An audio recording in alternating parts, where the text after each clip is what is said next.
Halo semua. Belakangan ini banyak yang memberikan respon atas hardikan Pak Niko, teguran Pak Tong, dan tanggapan Pak Gilbert. Nah, sepertinya saya tidak perlu mengulangi cuplikan video yang sudah bertebaran di mana-mana.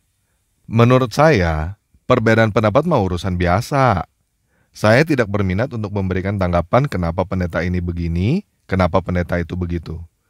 Namun saya lebih berminat untuk membahas inti permasalahannya. Apakah kita bisa mendengarkan suara Tuhan? Oke, kita mulai aja ya.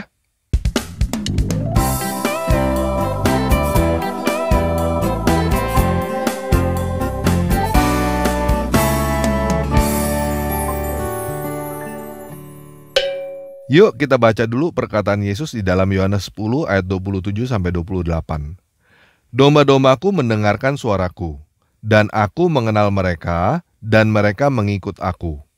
Dan aku memberikan hidup yang kekal kepada mereka, dan mereka pasti tidak akan binasa sampai selama-lamanya. Dan seorang pun tidak akan merebut mereka dari tanganku.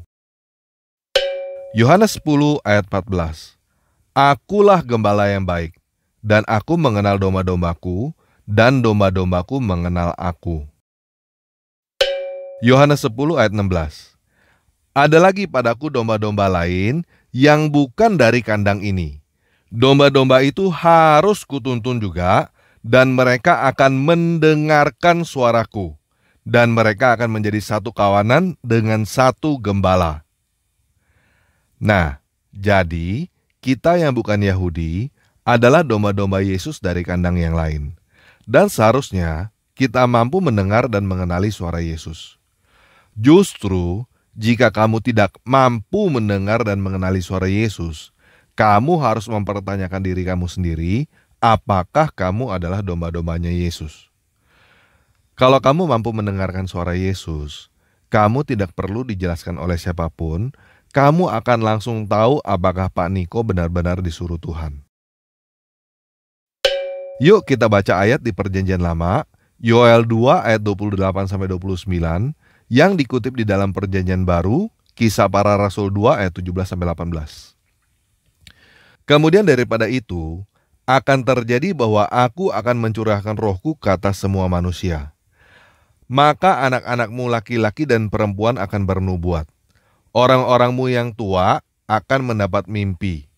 Teruna-terunamu akan mendapat penglihatan-penglihatan. Juga ke atas hamba-hambamu laki-laki dan perempuan akan kucurahkan rohku pada hari-hari itu.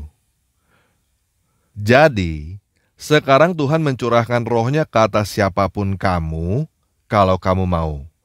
Tidak peduli kamu lelaki atau perempuan, kamu tua atau muda, kamu bos atau karyawan. Kamu tidak perlu menjadi pendeta supaya Tuhan mencurahkan rohnya ke atas kamu. Kalau ada orang yang berkata bahwa Tuhan tidak akan berbicara kepada kamu, orang itu adalah penipu. Tuhan menciptakan kamu seperti Dia, dengan kemampuan di atas segala binatang, supaya Dia bisa berbicara kepada kamu dan kamu mengerti. Yuk kita baca Matius 25 ayat 31-33, terjemahan tanpa ragi. Ketika nanti Putra Manusia datang di dalam kejayaannya bersama semua pengabarnya, kemudian Dia akan duduk di atas tahta kejayaannya, maka semua bangsa akan berkumpul bersama di depannya. Lalu Dia akan memisahkan mereka dari yang satu dengan yang lain, seperti gembala memisahkan domba-domba dari kambing-kambing. Dia akan menentukan yang memang domba-domba dari bagian kanannya, namun kambing-kambing dari bagian kirinya. Nah, kebanyakan dari kita bukan gembala, jadi kita kurang begitu tahu apa bedanya domba dengan kambing.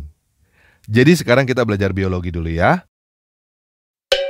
Di dalam kerajaan binatang, nama latin domba adalah Ovis aries. Sedangkan kambing adalah Capra aegagrus hircus. Keduanya berada di subfamili Caprinae. Domba mempunyai 54 kromosom, sedangkan kambing mempunyai 60 kromosom. Peternak biasanya memelihara domba dan kambing berbarengan karena banyak faktor. Di antaranya adalah faktor keuntungan dan resiko. Kambing lebih cepat beranak dan lebih cepat besar daripada domba.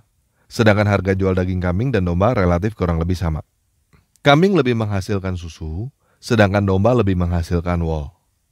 Walaupun domba dan kambing dipelihara berbarengan, Domba dan kambing perlu perlakuan yang berbeda.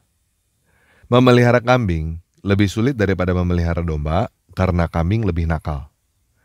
Secara fisik, domba dan kambing mirip, tetapi ada beberapa hal yang berbeda.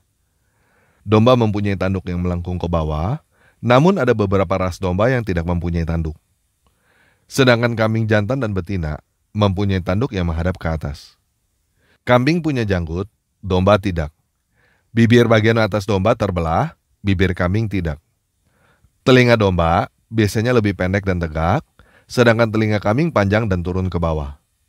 Buntut domba menghadap ke bawah, sedangkan buntut kambing menghadap ke atas. Domba dan kambing sama-sama binatang sosial. Namun sifat domba lebih jinak, lebih berkelompok, dan stres bila terlepas dari kawanannya. Sedangkan kambing lebih liar, lebih independen, dan mempunyai rasa penasaran yang tinggi. Domba memakan rumput, sedangkan kambing biasanya suka memakan daun. Namun kambing bisa memakan hampir segalanya, termasuk kain, kertas, kardus, dan lain-lainnya. Ketika makan, domba cenderung berkerumun, sedangkan kambing cenderung melebar dan bertualang. Nah, hal yang menarik adalah domba mengenali suara manusia dan hanya mau mendengarkan suara gembalanya. Domba tidak mau datang, bahkan kabur dari orang yang tidak dikenal. Yuk sekarang kita lihat dulu cuplikan ini, supaya kita lebih mengerti apa maksudnya mendengar dan mengenal suara gembala.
Know if sheep follows the shepherd?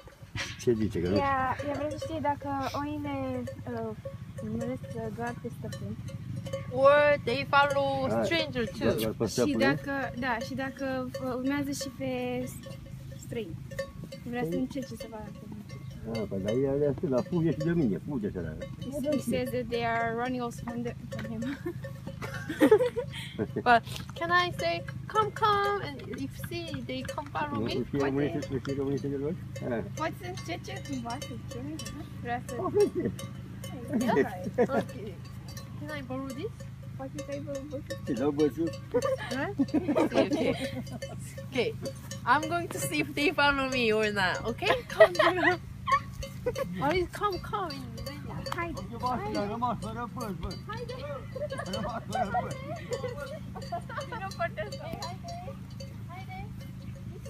He can try.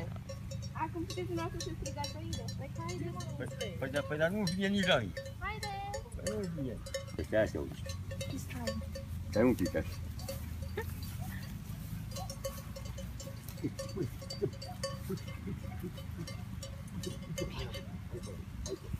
Oh, he came. Look at this. This thing. Oh.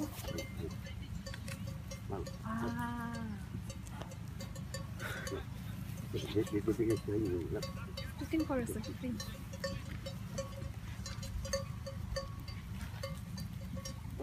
Dia fikir sekali si puja. Dia Kita run dia away. puja. He's running of you, not from me. Because of me. Apa na? Okay. Dia puja. Dia ya. Oh, so they really know the shepherd. And they stay there if I'm not there. Ay, may parte ni matupunan dia. He didn't eat. Did you see? Why?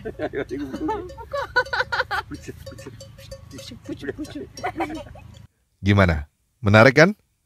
Nah, sebenarnya pembahasan tentang suara Tuhan sangat panjang. Jadi pada video ini, saya akan membatasi sampai pemahaman bahwa kamu semua harus mempunyai kemampuan untuk mendengar suara Tuhan secara pribadi. Kamu mungkin tidak punya kemampuan apapun yang menurut kamu keren. Tetapi kemampuan untuk mendengar suara Tuhan adalah kemampuan dasar yang seharusnya kamu punya. Kalau kamu tidak mampu mendengar suara Tuhan, berarti kamu tuli. Dan kamu harus berdoa supaya kamu mampu mendengarkan suara Tuhan. Namun teman-teman juga harus sadar bahwa Tuhan itu bukan YouTube. Kalau kamu lagi mau dengar, kamu tinggal pencet. Kalau kamu tidak mau dengar, kamu tinggalkan. Itu sebabnya saya tidak terlalu suka dengan kata Tuhan. Kata Tuhan membuat kita kehilangan makna tuan, makna penguasa, bos. Dan bukan hanya kita jadi tidak mengerti bahwa Tuhan artinya bos, tetapi kita juga jadi memperlakukan Tuhan seperti babu yang harus mengikuti kemauan kita. Kalau kita lagi mau mendengar suara Tuhan, kita pencet tombol dan Tuhan wajib berbicara kepada kita. Terbalik guys, tidak seperti itu. Kita yang seharusnya mendengarkan perkataan Dia, kita yang mengikuti kemauan Dia. Kapanpun penguasa mau berbicara, kita harus siap untuk mendengar. Nah, saya akan menutup video ini dengan satu pertanyaan. Apakah kamu mau mendengarkan suara Tuhan secara langsung? Dan kalau kamu masih mau bertanya, bagaimana mungkin manusia bisa mendengarkan suara Tuhan? Saya mau balik bertanya kepada kamu. Tuhan yang kamu maksud itu Tuhan yang mana? Kalau Tuhan tetangga, memang bisu. Nabinya aja tidak mampu mendengarkan suara Tuhannya secara langsung. Tetapi kalau Tuhan Yesus, sekarang saya yang memberikan kesaksian kepada kamu. Yesus tidak bisu. Dia mampu berbicara sampai detik ini. Jadi pertanyaannya adalah, apakah kamu mau mendengarkan suara Yesus secara langsung? Jika kamu mau mendengarkan suara Yesus, silakan berdoa. Yesus, saya mau mendengarkan perkataan-Mu secara langsung. Berbicaralah kepada saya. Amin. Nah, kalau kamu mau saya membahas suara Tuhan lebih lanjut, silakan tulis pertanyaan kamu di kolom komentar di bawah video ini. Misalnya, kamu ingin tahu apakah Alkitab firman Tuhan, apakah perkataan pendeta adalah firman Tuhan, atau bagaimana cara membedakan antara suara Tuhan dengan suara hati, atau apapun juga yang ingin kamu tanyakan. Dan jangan lupa, subscribe dan bunyikan lonceng notifikasi channel ini, supaya nanti kalau saya jawab pertanyaan kamu, kamu diberitahu oleh YouTube. Oke, sekian video kali ini. Yesus Kristus penguasa saya, memberkati kamu.